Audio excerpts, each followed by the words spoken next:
Good morning students. Hindi में आज हम चैप्टर नंबर 12 सुदामा चरित के क्वेश्चन आंसर देखेंगे जो आपको नोटबुक में लिखने हैं। तो देखते हैं हम क्वेश्चन नंबर 1। सुदामा की दीन दशा देखकर श्री कृष्ण की क्या मनोदशा हुई, अपने शब्दों में लिखिए। आंसर है, सुदामा की दीन दशा को देखकर दुख के कारण श्री कृष्ण की आंखों से अश्रुधारा बहने लगी। उन्होंने सुदामा के पैरों को धोने के लिए पानी मंगवाया, परंतु उनकी आंखों से इतने आंसू निकले कि उन्हीं आंसुओं से सुदामा के पैर धुल गए। हमने देखा था कि जब दुर्बल सुदामा को देखते हैं श्री कृष्ण, उनके पैरों की जो फटी एड़ियाँ हैं, उनके कपड़े जो फटे हुए हैं, वो देख के फिर उनको बहुत दुख होता है और उनकी आंखों में से आंसू निकलने लगते हैं और वही आंसुओं से सुदामा के पैर धुल जाते हैं। अब देखते हैं हम क्वेश्चन नंबर 2। पानी परात को हाथ छोड़ो नहीं, नैनन के जल सो पग धोए। पंक्ति में वर्णित भाव का वर्णन अपने शब्दों में कीजिए। ये जो पंक्ति है वो हमारे तीसरी पंक्ति में से ली गई है, जो हम देखते हैं। आंसर, प्रस्तुत दोहे में यह कहा गया है कि जब सुदामा दीनहीन अवस्था में कृष्ण के पास पहुँचे तो कृष्ण उन्हें देखकर व्यथित हो उठे। श्री कृष्ण ने सुदामा के आगमन पर उनके पैरों को धोने के लिए परात में पानी मंगवाया, परंतु सुदामा की दुर्दशा देखकर श्री कृष्ण को इतना कष्ट हुआ कि वे स्वयं रो पड़े और उनके आंसुओं से ही सुदामा के पैर धुल गए, अर्थात परात में लाया गया पानी वैसे का वैसा रहा। Question number 3। चोरी की बान में हो जो प्रवीणे। उपयुक्त पंक्ति कौन किससे कह रहा है? दूसरा है, इस कथन की पृष्ठभूमि स्पष्ट कीजिए, यानी कि ये जो वाक्य है उसके पीछे कौन सी स्टोरी है। और तीसरा है, इस उपालम यानी कि शिकायत के पीछे कौन सी पौराणिक कथा है। तो हमने ये तीनों चीज़ें देखी हुई है। सबसे पहला आंसर तो बहुत इजी है। पहला आंसर है, उपयुक्त पंक्ति श्री कृष्ण अपने बाल सखा सुदामा से कह रहे हैं।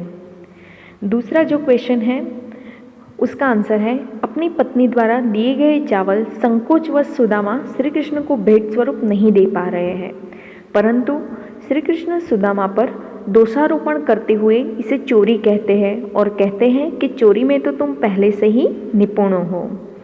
और उसका जो तीसरा जो पौराणिक कथा कौन सी है उसका आंसर देखें। बचपन में जब कृष्ण और सुदामा साथ साथ संदीपनी ऋषि के आश्रम में अपनी अपनी शिक्षा ग्रहण कर रहे थे, तभी एक बार जब श्री कृष्ण और सुदामा जंगल में लकड़ियाँ एकत्र करने जा रहे थे, तब गुरु माता ने उन्हें रास्ते में खाने के लिए चने दिए थे। सुदामा श्री कृष्ण को बिना बताए चोरी से चने खा लेते हैं।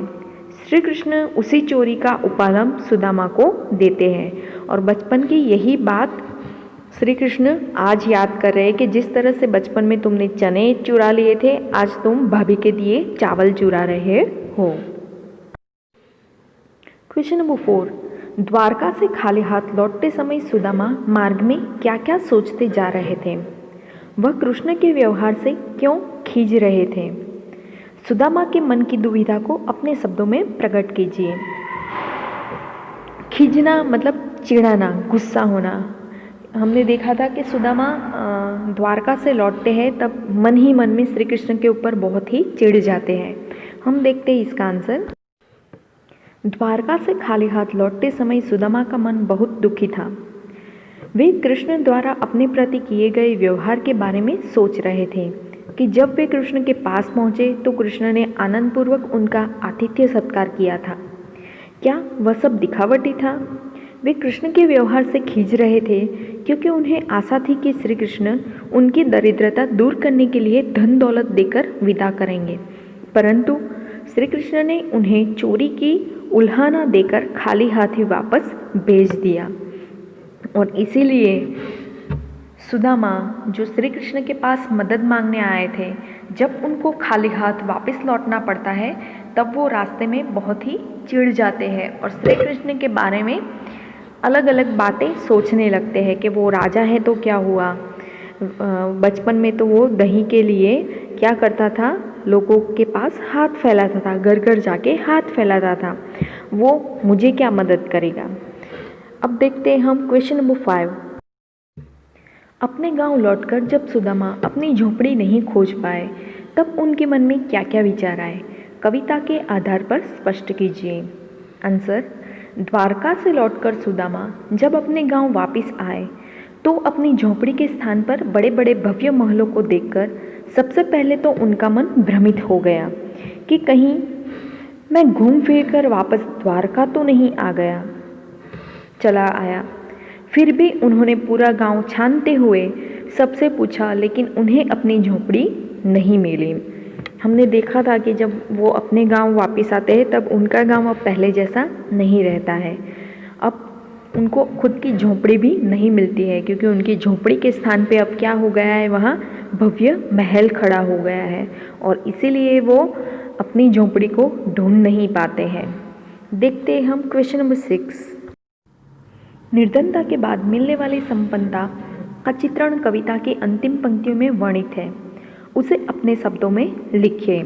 हमने जो लास्ट पंक्तियाँ सीखी है उसका भावार्थ हमें यहाँ पे लिखना है।